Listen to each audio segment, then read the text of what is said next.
বিপদে বললে কেমন করে নিজেকে আল্লাহর কাছে সঁপে দিতে হয়, আসুন সাইয়েদনা ইব্রাহিম আলাইহিস সালামের জীবনী থেকে জানি। আল্লাহর খলিল ইব্রাহিম আলাইহিস সালাম আমাদের মতো সমাজ ব্যবস্থা পায় নাই। আমরা জন্মের পরে আমাদের কানের ভেতরে আজান দিয়েছে কে?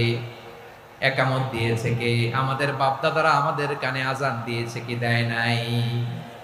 আমাদের জন্মের পরেই তো আজান, একামত, বাড়ির পাশে মসজিদ, প্রতিদিন আজান, জুমার খুতবা, প্রতি মাসে মাসে তাফসিরুল কোরআন মাহফিল, মসজিদ, মিনারা, অভাব নাই। ঠিক কিনা বলেন? আপনি যেই সুন্দর ইসলামিক এনভায়রনমেন্ট পেয়েছেন, আমাদের ইব্রাহিম খলিল উনিও কি এরকম পেয়েছিলেন? হ্যাঁ, উনি জন্মের পর পরে ওনার কানে আজান দিছে কেউ? আমার প্রিয় ভাইরা, আগা গোড়া একটা শিরকি পরিবেশ উনি জন্মগ্রহণ করেছেন। উনি ছাড়া ওই তল্লাটে একজনও আল্লাহর উপর বিশ্বাসী নাই। কল্পনা করতে পারেন? গোটা তল্লাটে, গোটা দেশে বিশ্বাসী মুমিন, আল্লাহর উপর বিশ্বাস স্থাপনকারী কয়জন? সবাই বলেন কয়জন? বাকি সব মুশরিক। বাকি সব মুশরিক নিজের সাথে নিজে শক্ত বোঝাপড়া করে, অ্যানালজি করে, সেলফ কনভারসেশন করে উনি মহা সত্যের সন্ধান পেয়েছেন।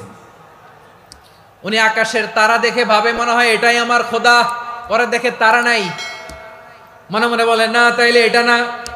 আবার চাঁদ দেখে বলে চাঁদটা বড় মায়া লাগে, মনে হয় এটাই আমার রব, পরে দেখে চাঁদও নাই, কয় না এটা না। এরপরে দ্বিপ্রহরের জলজলে সূর্যটা খাঁ খাঁ করে গোটা পৃথিবীটারে রৌদ্র দিয়ে তাতিয়ে রাখে। তিনি ভাবলেন মনে হয় এটাই আমার রব, কারণ এটাই তো সবচেয়ে বড়। কিন্তু বিকেল বেলা ওই সূর্যটাও যখন চলে যায়, সাইয়েদনা ইব্রাহিম বলে না এটাও তো নাই, আমার খোদা যদি আমারে ছেড়ে চলে যায়, বিপদে পড়লে আমারে উদ্ধার করবে কে? এভাবে নিজের সাথে অ্যানালজি, সেলফ কনভারসেশন করতে করতে করতে তিনি মহা সত্যের সন্ধান পেয়েছেন। সুবহানাল্লাহ পড়েন।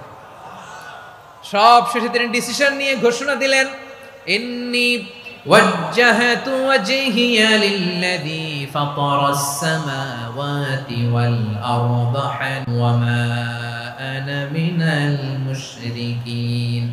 নিশ্চয় আমি এমন সত্তার দিকে মনোনিবেশ করলাম, মুখাপেক্ষী হলাম, যিনি আকাশ বানিয়েছেন, জমিন বানিয়েছেন, আমি মুশরিক নই। সুবহানাল্লাহ। পারতেন? আপনি পারতেন? কেউ নাই, লক্ষ লক্ষ মুশরিক, আপনি একা। ওনার মতো এরকম বিচক্ষণতা দিয়ে আল্লাহরে খুঁজে পাইতে পারতেন আপনি? কি নবী ছিল, আল্লাহকে খুঁজে পেয়েছে। যখন আল্লাহর ইবাদত শুরু করলো, এই কথা ছড়ায় পড়লো চারদিকে। নমরুদ সাইয়েদনা ইব্রাহিমকে ডেকে পাঠালেন। নমরুদ বলে, ইব্রাহিম তুমি নাকি মূর্তির পূজা না করে কোন নতুন রবের ইবাদত করো, কে তোমার রব? সাইয়েদনা ইব্রাহিম বললেন, রব্বি আল্লাযী ইউহয়ী ওয়া ইউমীত, আমি এমন রবের ইবাদত করি যিনি জীবন দেন, যিনি মৃত্যু দেন। নমরুদ বলে, তাই নাকি? তোমার রব জীবন দেয়, মৃত্যু দেয়? আর এটা তো আমি দেই, আমিও তো জীবন দেই, আমিও তো মৃত্যু দেই। সাইয়েদনা ইব্রাহিম বললেন, কেমন করে তুমি জীবন দাও, মৃত্যু দাও, একটু দেখাও তো। নমরুদ জেলখানা থেকে দুজন কয়েদিকে ডেকে আনলো। কয়েদি এনে অর্ডার করলো, একটাকে এখনই শিরোচ্ছেদ, হেড অফ, ডেথ পেনাল্টি, মৃত্যুদণ্ড দেয়া হলো। ফিনকি দিয়ে রক্ত বেরোলো। নমরুদ বলে, দেখো দুজনকে ধরে আনলাম, একজন কয়েদিকে দিলাম ডেথ পেনাল্টি, মৃত্যুদণ্ড, ওরে মৃত্যু দিলাম। আরেকজন যে দাঁড়িয়ে আছে, চাইলে ওরেও আমি মৃত্যুদণ্ড দিতে পারি, কিন্তু না, ওরে আমি দিব না, ওরে আমি বাঁচায় দিলাম, ছেড়ে দিলাম, মানে জীবন দিলাম। দেখো ইব্রাহিম, তোমার চোখের সামনে একজনরে মৃত্যু দিলাম, আরেকজনরে জীবন দিলাম। আপাত দৃষ্টিতে তাই তো, একজনরে তো জীবন দিল, আরেকজনরে মৃত্যু দিল। সাইয়েদনা ইব্রাহিম এবার বিপাকে পড়ে গেলেন। কিন্তু এক একজন নবীকে আল্লাহ এমন উইজডম, বিচক্ষণতা দিয়ে এই জমিনে পাঠিয়েছেন। মুহূর্তের মধ্যে আল্লাহর খলিল ইব্রাহিম বললেন, ফাইন্নাল্লাহা ইয়াতি বিশ-শামসি মিনাল মাশরিকি ফাতি বিহা মিনাল মাগরিব ফাবুহিতাল্লাযী কাফার। আল্লাহর খলিল ইব্রাহিম বললেন, নমরুদ বুঝলাম তুমি জীবন দাও, মৃত্যু দাও, দেখলাম, কিন্তু আমার রব, আমার আল্লাহ প্রতিদিন সকালবেলা উষা লগ্নে ওই পূর্ব দিগন্ত থেকে সূর্যটাকে উদিত করেন, সাঁঝের বেলা, বিকেল বেলা, কুথুরি লগ্নে, সন্ধ্যা বেলা ওই দ্বিপ্রহরের জল জলে সূর্যটাকে পশ্চিম দিগন্তে ডুবিয়ে দেন। মানে সকালবেলা পূর্ব দিক থেকে উদিত করা সূর্যটাকে পশ্চিম দিকে বিকেলে তিনি ডুবিয়ে দেন। তুমি যদি পারো ওই সূর্যটাকে পশ্চিম দিক থেকে উদিত করে পূর্ব দিকে ডুবিয়ে দাও। সুবহানাল্লাহ পড়বেন না? দেখেন, ইনস্ট্যান্ট ইন্টেলেক্ট, মুহূর্তে বিচক্ষণতা, উইজডম কাকে বলে? নমরুদ পারবে? নমরুদের বাপ পারবে? ওর দাদা, ওর 14 গোষ্ঠী, গোটা বিশ্বের সব ক্ষমতাধর রাষ্ট্রনায়করা একসাথে হলে পারবে? ফাবুহিতাল্লাযী কাফার, পারে নাই, ব্যর্থ হয়েছে। এবার তেলে বেগুনে জ্বলে উঠেছে, রেগে মেগে আগুন বলে ফালকুহু ফিল জাহিম। ওর সাথে তর্ক নাই, না পেরে এবার এটারে আগুনে ফেলা। বিশাল বিশাল গাছ কেটে লাকড়ি এনে আগুনের কুণ্ডলি বানানো হলো, দাও দাও দাও দাও করে আগুন জ্বলে। আল্লাহর খলিল ইব্রাহিমকে আগুনে নিক্ষেপ করা হবে।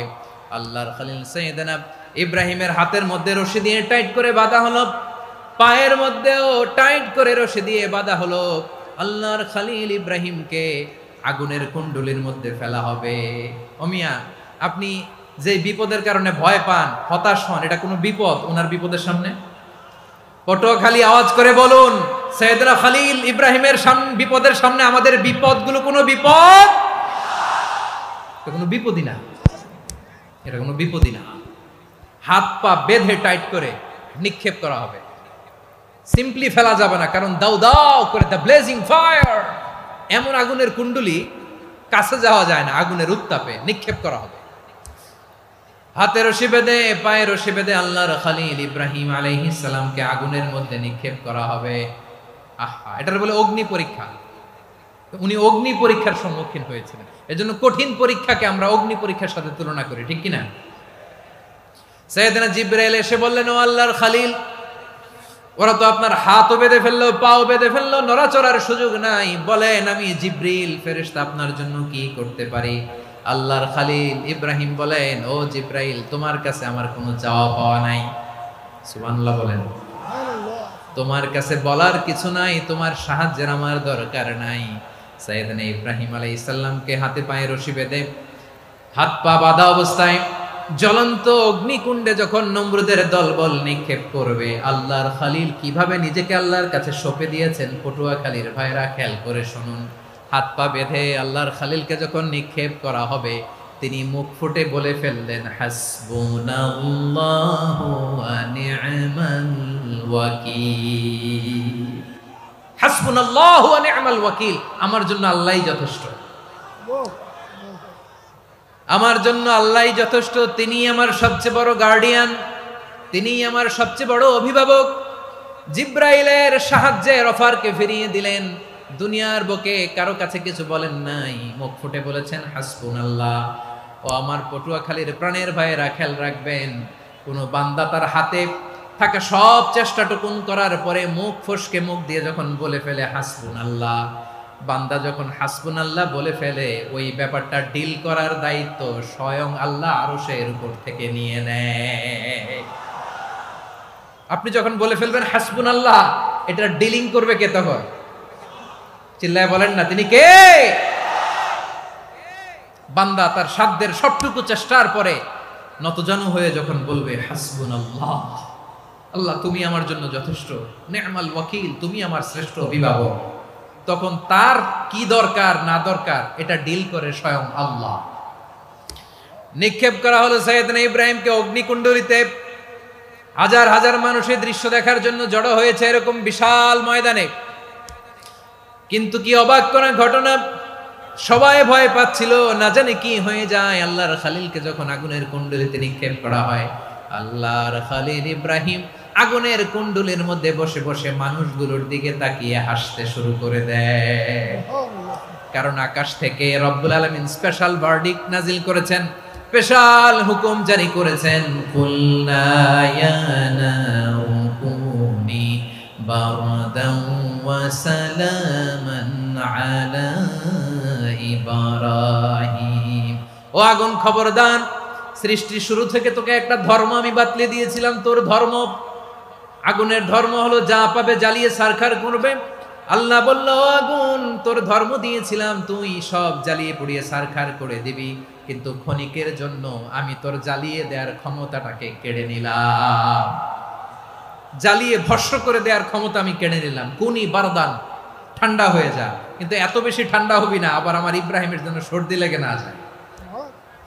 সুবহানাল্লাহ, এত আস্তে বললে হবে?